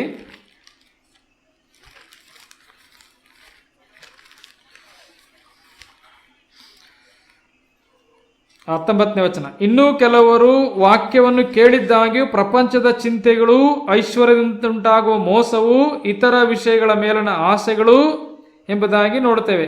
ಆಸೆಗಳು, ಇತರ ಮೇಲಿನ ವಿಷಯಗಳ ಆಸೆಗಳು ಎಂಬುದಾಗಿ ನೋಡ್ತೇವೆ. ಒಳಗೆ ಸೇರಿ ಆ ವಾಕ್ಯವನ್ನು ಅಡಗಿಸಿ ಬಿಡುವುದರಿಂದ ಫಲವನ್ನು ಕೊಡದೆ ಇರುತ್ತಾರೆ ಎಂಬುದಾಗಿ ನೋಡುತ್ತೇವೆ. ಈ ಹೃದಯದೊಳಗಡೆ ಇವೆಲ್ಲ ಸೇರಿದ್ರೆ ಹೃದಯದಲ್ಲಿರ್ತಕ್ಕಂಥ ವಾಕ್ಯ ಬೆಳೆದು ಫಲ ಕೊಡಲಿಕ್ಕೆ ಸಾಧ್ಯವಿಲ್ಲ ಎಂಬುದಾಗಿ ನೋಡುತ್ತೇವೆ. ಲೂಕನ ಸುವಾರ್ತೆಯಲ್ಲಿ ನಾವು 8ನೇ ಅಧ್ಯಾಯದಲ್ಲಿ ಅಲ್ಲಿ ನೋಡುವಾಗ ಅಲ್ಲಿ ಸಹ ಬರೆಯಲ್ಪಟ್ಟಿದೆ. 14ನೇ ವಚನ. ಬೇರೆ ಕೆಲವರು ವಾಕ್ಯವನ್ನು ಕೇಳಿದ ಮೇಲೆ ಬರುತ್ತಾ ಆ ಜೀವಮಾನದಲ್ಲಿ ಆಗುವ ಚಿಂತೆ, ಐಶ್ವರ್ಯ ಭೋಗಗಳಿಂದ ಅಡಗಿಸಲ್ಪಟ್ಟು ಫಲವನ್ನು ಮಾಗಿಸುವುದಿಲ್ಲ. ಮೆಚುರಿಟಿಗೆ ಬರ್ಲಿಕ್ಕೆ ಆಗುದಿಲ್ಲ, ಫಲ ಹಣ್ಣಾಗ್ಲಿಕ್ಕೆ ಸಾಧ್ಯ ಇಲ್ಲ. ಒಂದು ವೇಳೆ ಬೆಳಿಬೋದು, ಆದರೆ ಯಾವ ಫಲವೂ ಕೊಡದಂತೆ ಮುಳ್ಳುಗಳೇನು ಮಾಡ್ತವೆ, ಅಡಗಿಸಿ ಬಿಡ್ತದೆ ಎಂಬುದನ್ನು ನಾವು ಈ ವಾಕ್ಯ ಭಾಗದಲ್ಲಿ ನೋಡುವಂತರಾಗಿದ್ದೇವೆ. ಅದರಿಂದ ಪ್ರಿಯ ದೇವಜನರೇ, 4 ವಿಧವಾದಂಥ ಮುಳ್ಳುಗಳು ದೇವರ ವಾಕ್ಯ ಬೆಳೆದೇ ಇರಲಿಕ್ಕೆ ಇವೆ. ಒಂದು ಚಿಂತೆ, ಅದಕ್ಕೆ ದೇವರು ಹೇಳುವಂಥ ಯಾವ ಸಂಬಂಧವಾಗಿ ಚಿಂತೆ ಮಾಡಬೇಡ್ರಿ ಅಂತ. ಎರಡನೇದು ಐಶ್ವರ್ಯ. ಓಕೆ, ಐಶ್ವರ್ಯವಂತರಾಗಬೇಕಂತ ಮನಸ್ಸು ಮಾಡುವವರು ದುಷ್ಪ್ರೇರಣೆ ಎಂಬವರಲ್ಲಿ ಸಿಕ್ಕೊಂಡು ಬುದ್ಧಿ ವಿರುದ್ಧವಾಗಿ ಹಾನಿಕರವಾಗಿರೋ ಅನೇಕ ಆಸೆಗಳಲ್ಲಿ ಬೀಳುತ್ತಾರೆ ಎಂಬುದಾಗಿ ಬರೆಯಲ್ಪಟ್ಟಿದೆ. ಅದರಿಂದ ಅದೂ ಸಹ ಮುಳ್ಳು. ವಾಕ್ಯ ಬೆಳೆದಿರಲಿಕ್ಕೆ ಅದು ಒಂದು ಮುಳ್ಳು. ನಂತರ 3ನೇದಾಗಿ ನೋಡುವ ಸಮಯದಲ್ಲಿ ಇತರ ವಿಷಯಗಳ ಮೇಲೆ ಆಸೆ, ಅದು ಬೇಕು, ಇದು ಬೇಕು, ಲೋಕದೆಲ್ಲ ಬೇಕು ಅಂತ ಆಸೆಗಳು ಜಾಸ್ತಿ ಅಲ್ವಾ. ಎಲ್ಲ ಬೇಕು. ಆಸೆಯು ಬಸುರಾಗಿ ಪಾಪವನ್ನು ಅಡಿಯುತ್ತದೆ, ಪಾಪವು ತುಂಬ ಬೆಳೆದ ಮರಣವನ್ನು ಅಡಿಯುತ್ತದೆ ಎಂಬುದಾಗಿ ದೇವರ ವಾಕ್ಯದಲ್ಲಿ ಬರೆಯಲ್ಪಟ್ಟಿದೆ. ಅದರಿಂದ ಇತರ ವಿಷಯಗಳು ಒಂದಾದ್ಮೇಲೆ ಒಂದು ಎಕನಾಮಿಕ್ಸ್ ಹೇಳ್ತದೆ ಅಂತಂದ್ರೆ, ಈ ತುಷ್ಟಿ ಗುಣ ಅಂತ ಹೇಳಿದ್ರೆ, ಒಂದು ಆಸೆ ಮುಗಿದ ಮೇಲೆ ಇನ್ನೊಂದು ಆಸೆ ಬರ್ತದಂತೆ. ಎಂದಿಗೂ ಸಹ ಮನುಷ್ಯನಿಗೆ ತೃಪ್ತಿ ಇಲ್ಲ. ಆದರೆ ದೇವರ ಮಕ್ಕಳು ಏನಿದೆ ಅದರಲ್ಲಿ ತೃಪ್ತರಾಗಿರುವುದನ್ನು ಕಲಿಯಬೇಕು. ವಾಕ್ಯದಲ್ಲಿ ಬರೆಯಲು, ನಿಮಗಿರುವುದರಲ್ಲಿ ತೃಪ್ತರಾಗಿರಿ, ನಾನು ನಿಮ್ಮನ್ನು ಎಂದಿಗೂ ಕೈ ಬಿಡುವುದಿಲ್ಲ, ಎಂದಿಗೂ ತೊರೆಯುವುದಿಲ್ಲ ಎಂಬುದಾಗಿ ಕರ್ತನು ಹೇಳಿದ್ದಾನೆ. ಅದರಿಂದ ತುಂಬ ಆಸೆಗಳು ಲೋಕದಲ್ಲಿದೆ. ಎಲ್ಲರೂ ನೋಡುವಾಗ, ಅಕ್ಕಪಕ್ಕದ ಮನೆ ನೋಡುವಾಗ ಅವರು ಬೈದು ನಮಗೂ ಸಿಕ್ಬೇಕು ಅಲ್ವಾ. ಅವರೊಂದು ಸ್ಕೂಟ್ರ್ ತಗೊಂಡು ನಾವು ತಗೊಳ್ಬಾರ್ದು ಅಂತಲ್ಲ, ಇದ್ರ ತಗೊಳ್ಳಿ, ಅದಕ್ಕೆ ಬಿದ್ದು ಇನ್ನೇನೋ ಕತೆ ಮಾಡ್ಕೋಬೇಡಿ. ಅದು ತಗೋಬೇಕು ಅನ್ನೋದಕ್ಕೋಸ್ಕರವಾಗಿ ಬೇರೆ ಕೆಟ್ಟ ದಾರಿಗಳು ಇಡೋದು ಬೇಡ ಅಂತ. ಕರ್ತನು ಸಹಾಯಿಸಿದ ತೆಗೆದುಕೊಳ್ಳಿ, ಅದು ಬೇರೆ ವಿಷಯ ಅಲ್ವೇ. ಆದರೆ ಅವ್ರ ಪಕ್ಕದ ಮನೆ ತಗೊಂಡ್ರೆ ಅಂತೇಳಿ ಏನಾದ್ರು ತಗೊಳಕೋಬೇಕು. ಈಗ ಆಲ್ರೆಡಿ ಏನೋ ಒಂದು ವಸ್ತು ಇದೆ ಅಂತ ಇಟ್ಕೊಳ್ಳಿ, ಇನ್ನೊಬ್ಬರು ಹೊಸ ವಸ್ತು ಮನೆಗೆ ತಗೊಬಂದರು, ಅದರೂ ಬರ್ಬೇಕಲ್ಲ ನಮ್ಮ ಮನೆಗೆ. ಇದೇ ವಿಶೇಷವಾಗಿ ಸಹೋದರರಿಗೆ ಜಾಸ್ತಿ. ಅವ್ರ ಮನೇಲಿ ಇರೋದೆಲ್ಲ ನಮ್ಮಲ್ಲಿ ಇರಬೇಕಂತ, ಅವ್ರ ಮನೇಲಿ ಇರೋದ ಮಿಕ್ಸಿ ನಮ್ಮಲ್ಲಿ ಇರಬೇಕು, ಅವ್ರ ಮನೇಲಿ ಇಂಥ ಒಂದು ಕಂಪ್ನಿ ಮಿಕ್ಸ್ ಇದೆ, ನಮ್ಮಲ್ಲಿ ಅದೇ ಕಂಪ್ನಿ ಇರಬೇಕು. ಈ ರೀತಿ ಕೆಲವೆಲ್ಲ ಇಂಥ ಒಂದು ಆಸೆಗಳೇನಂತ ಮನೆಯಲ್ಲಿ ಕೆಲವು ಸಮಯದಲ್ಲಿ ಕಲಹಗಳು ಉಂಟಾಗ್ತವೆ. ಇವೆಲ್ಲ ದೇವರ ವಾಕ್ಯನ ಅಡಗಿಸುವಂಥ ಒಂದು ವಿಷಯಗಳು. ಅದರಿಂದ ಪ್ರಿಯರೇ, ಇತರ ವಿಷಯಗಳಂತ ಒಂದು ಟೋಟಲ್ ಆಗಿ ಬರೆಯಲ್ಪಟ್ಟಿದೆ. ಅಂದರೆ ಯಾವುದೇ ಆಗಲಿ, ಕರ್ತನು ನಮಗೆ ಅನುಕೂಲ ಮಾಡಿಕೊಡೋದಾದರೆ ಎಸ್, ಅದು ತೆಗೆದುಕೊಳ್ಳೋಣ. ಅದರಿಂದ ಬೇರೆ ರೀತಿಯಲ್ಲಿ ನನ್ನ ಆತ್ಮಿಕ ಜೀವಿತ ಬೆಳೆಯಲಿಕ್ಕೆ, ದೇವರ ವಾಕ್ಯ ಬೆಳೆಯಲಿಕ್ಕೆ ತೊಂದರೆಗಳು ಆಗಬಾರ್ದು. ಅದೇ ರೀತಿ ಇತರ ವಿಷಯಗಳ ಮೇಲಿನ ಆಸೆ. ನಂತರ ಭೋಗಗಳು. ಓಕೆ, ಅಂದರೆ ಸೋಕಿ ಮಾಡಲಿಕ್ಕೆ ಹೋಗುವಂಥ ವ್ಯಕ್ತಿ ಎಂದಿಗೆ ದೇವರನ್ನ ಸನ್ಮಾನ ಮಾಡ್ತಾನೆ? ಖಂಡಿತವಾಗಲೂ ಇಲ್ಲ. ಹೀಗೆ ಫ್ಯಾಷನ್ ಆಗಿ ಬದುಕುವಂಥವ್ರು ಹೆಂಗೆ ದೇವರ ವಾಕ್ಯ ಸನ್ಮಾನ ಮಾಡ್ತಾರೆ? ಖಂಡಿತವಾಗಲೂ ಅವ್ರನ್ನ ಬಗ್ಸ್ಲಿಕ್ಕೂ ಆಗೋದಿಲ್ಲ. ಅವ್ರಿಗೆ ಅವ್ರದೇ ಪ್ರಪಂಚ. ಓಕೆ, ದೇವರ ವಾಕ್ಯ ವಿಷಯ ಅಲ್ಲ ಅವ್ರಿಗೆ. ಒಂದು ಊಟಕ್ಕೆ ಉಪ್ಪಿನಕಾಯಿ ಇದ್ದಂಗೆ ದೇವರ ವಾಕ್ಯ. ಕೆಲವ್ರಿಗೆ ಅವ್ರಿಗೇನಿದ್ರು ಲೋಕದ ಫ್ಯಾಷನ್ ಆಗಿ ಬದುಕಬೇಕು, ಅಂದರೆ ಫ್ಯಾನ್ಸಿಯಾಗಿ ಬದುಕಬೇಕು ಅಲ್ವೇ, ಲೋಕಕ್ಕೆ ತೋರಿಕೆಯಾಗಿ ಬದುಕಬೇಕು. ಅವ್ರಿಗೆಲ್ಲ ದಿನನಿತ್ಯ ಚಿಂತೆ ಮಾಡೋದು ಬರೀ ಬ್ಯೂಟಿ ಬಗ್ಗೆನೆ, ಬರೀ ತಮ್ಮ ಶರೀರದ ಆಸೆಗಳನ್ನು ನೆರವೇರಿಸ್ಕೊಳ್ಳಿಕ್ಕಾಗಿಯೇ ಚಿಂತೆ ಮಾಡೋದು. ಇನ್ನೆಲ್ಲಿ ದೇವರ ವಾಕ್ಯ ಬೆಳೀಲಿಕ್ಕೆ ಸಾಧ್ಯತೆ ಉಂಟು? ಇವತ್ತು ಅನೇಕ ವಿಶ್ವಾಸಿಗಳ ಜೀವಿತ ಹೀಗೆ ಇರುವಂಥದ್ದು. ಅದಕ್ಕೇ ಅವರಲ್ಲಿ ಯಾವುದೇ ರೀತಿಯಾದಂಥ ಆತ್ಮಿಕ ಜೀವನ ಇಲ್ಲದೆ ಇರುವಂಥದ್ದು. ಭೋಗಗಳು ಇದೆಲ್ಲವೂ ಸಹ ಏನು ಮಾಡ್ತದೆ? ದೇವರ ವಾಕ್ಯ ಬೆಳೆಯದಂತೆ ಅಡಗಿಸಿ ಬಿಡ್ತದೆ.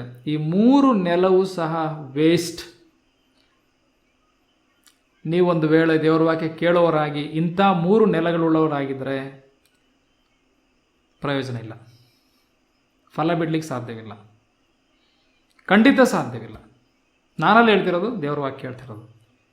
ಮಾಗಿಸ್ಲಿಕ್ಕಿಲ್ಲ, ಫಲ ಬಿಡಲಿಲ್ಲ, ಅಡಗಿಸಿ ಬಿಡ್ತವೆ ಎಂಬುದಾಗಿ ಬರೆಯಲ್ಪಟ್ಟಿದೆ.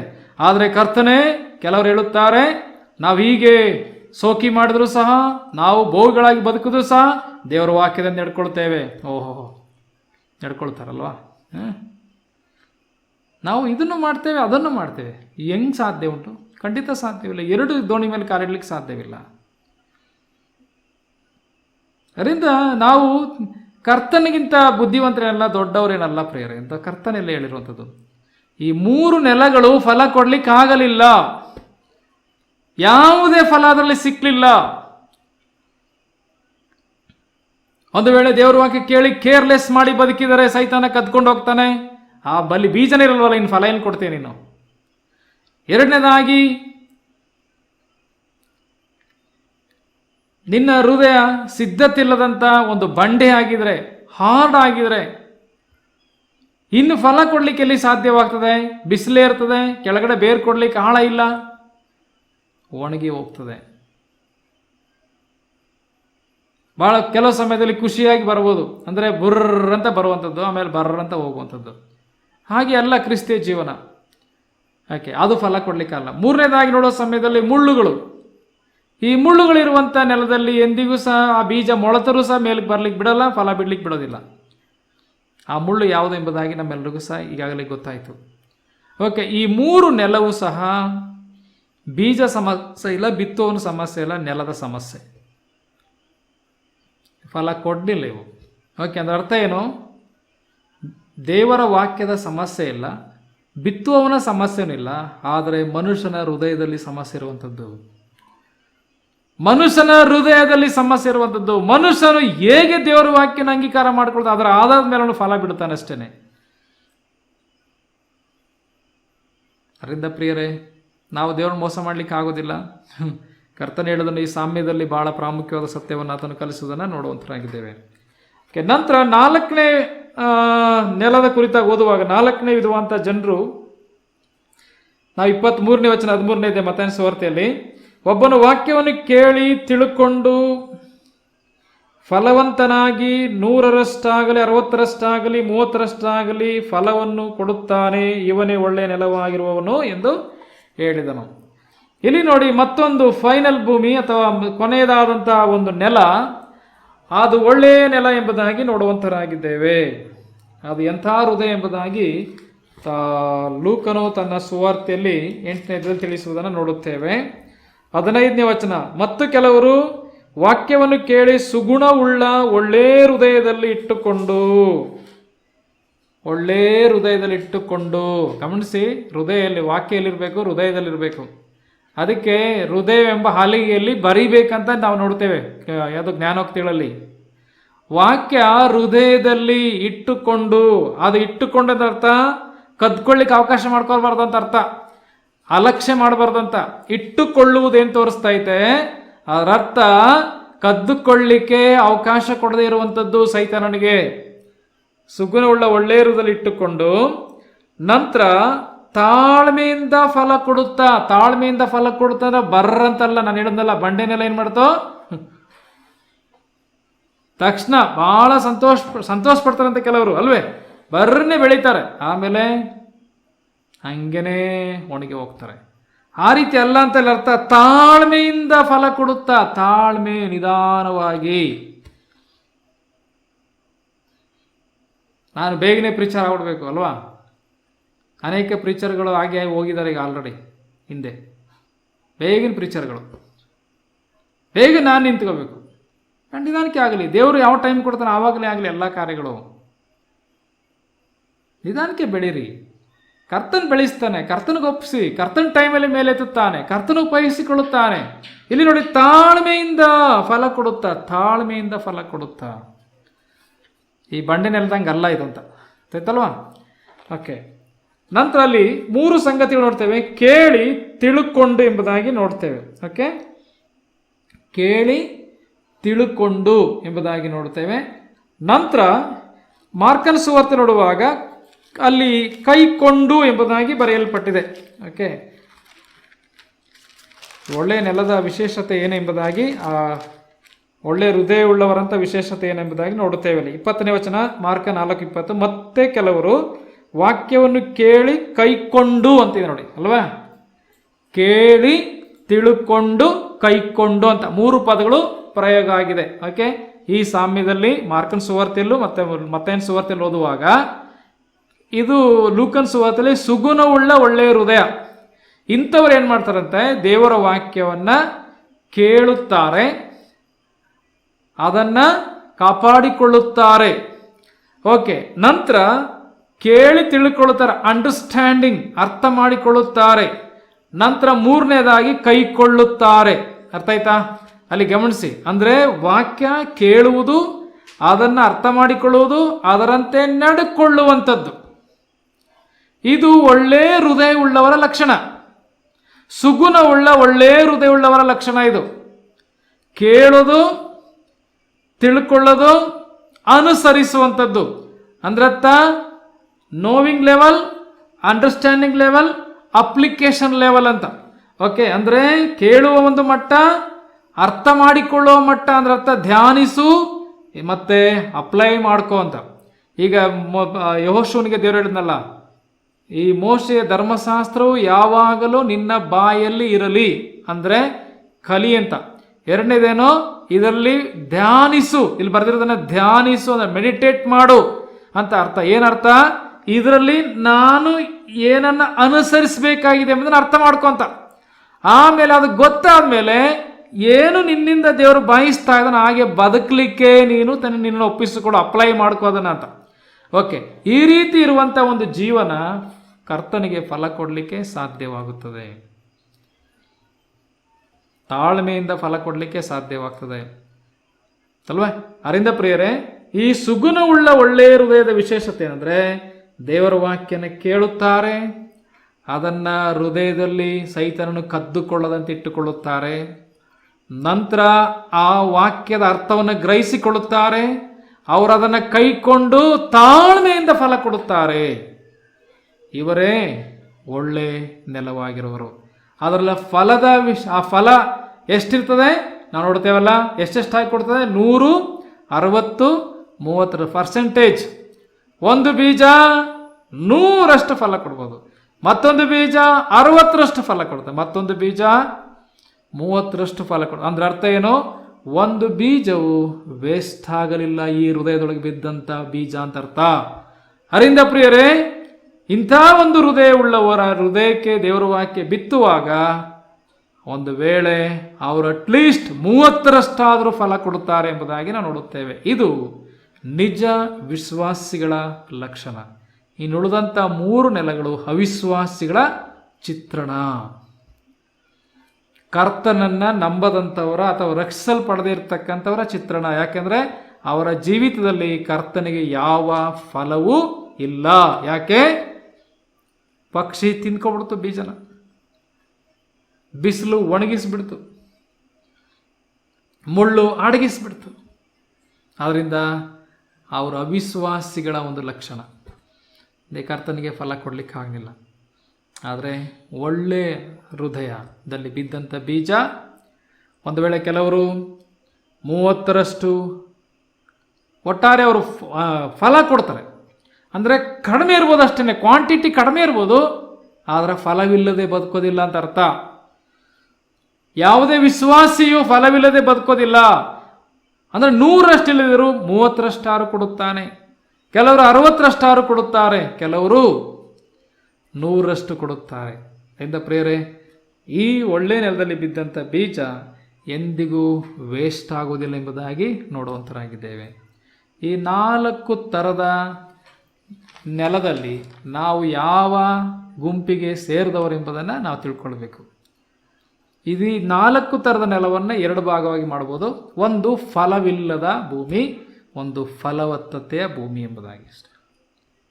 ಇನ್ನೊಂದು ಹೇಳ್ಬೇಕಾದ್ರೆ ಒಂದು ಅವಿಶ್ವಾಸಿಗಳು, ಮತ್ತೊಂದು ವಿಶ್ವಾಸಿಗಳು ಅಷ್ಟೆ. ಹೇಗಿದೆ ಪ್ರಿಯರೇ ನಮ್ಮ ಕ್ರಿಸ್ತ ಜೀವನ?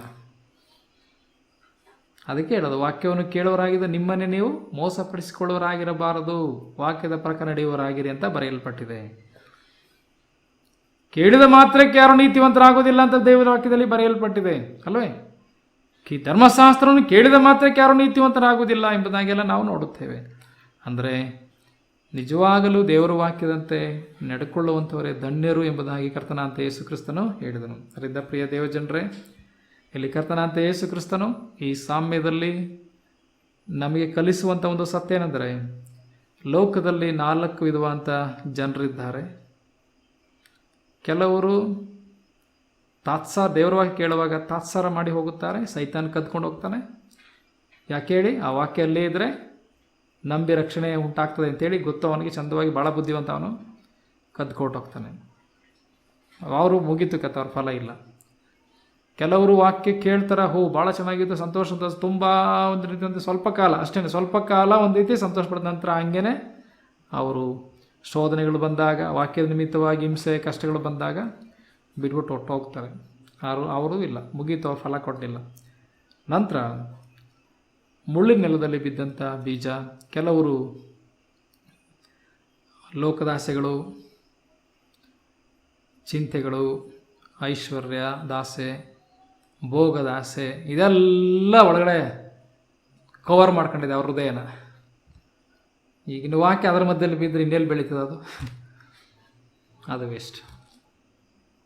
ಆದರೆ ಒಳ್ಳೆಯ ಹೃದಯ, ಸುಗುಣ ಒಳ್ಳೆಯ ಹೃದಯದಲ್ಲಿ ದೇವರ ವಾಕ್ಯ ಬಿದ್ದಾಗ ಅವರೇನು ಮಾಡ್ತಾರೆ? ಆ ವಾಕ್ಯವನ್ನು ಹೃದಯದಲ್ಲಿ ಇಟ್ಟುಕೊಳ್ಳುತ್ತಾರೆ, ಕೇಳಿಸ್ಕೊಂಡು ಅದನ್ನು ಅರ್ಥ ಮಾಡಿಕೊಂಡು ಅದನ್ನು ಕೈಕೊಂಡು ತಾಳ್ಮೆಯಿಂದ ಫಲ ಕೊಡುತ್ತಾರೆ. ಎಷ್ಟು ಫಲ ಕೊಡ್ತಾರೆ? 30ರಷ್ಟು, 60ರಷ್ಟು, 100ರಷ್ಟು. ಇದು ವಿಶ್ವಾಸಿಗಳ ಒಂದು ಲಕ್ಷಣ.